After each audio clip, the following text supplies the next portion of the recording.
جب ہم کھانا شروع کریں تو پڑھ لیجئے میرے ساتھ، بسم اللہ وعلی برکت اللہ۔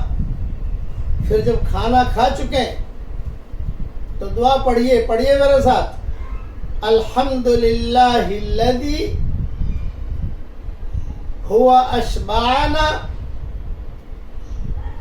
واروانا وانعم علینا وافضل۔ ترجمہ بھی پڑھ لیجئے۔ تمام تعریفیں پیارے اللہ کے لیے ہیں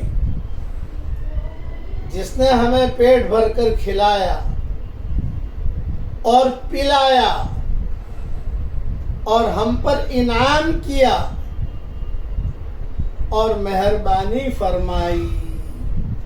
بس اس کی فضیلت یہ ہے کہ جب ہم اس طریقے سے دعا پڑھیں گے تو اس کھانے کا جو حساب ہوگا وہ نہیں ہوگا۔ بس کہ یہ روایت مستدرک حاکم میں بھی ہے، معجم صغیر میں بھی ہے اور حسن حسین میں بھی ہے۔ اس لیے یہ دعا یاد کر لیجئے، اور اللہ تعالی ہر زبان جانتا ہے۔ اگر عربی نہ پڑھ سکے، میں نے اردو کا ترجمہ پڑھوا لیا، وہ پڑھ لیجئے آپ۔ اللہ تعالی ہم سب سے راضی ہو جائے، آمین۔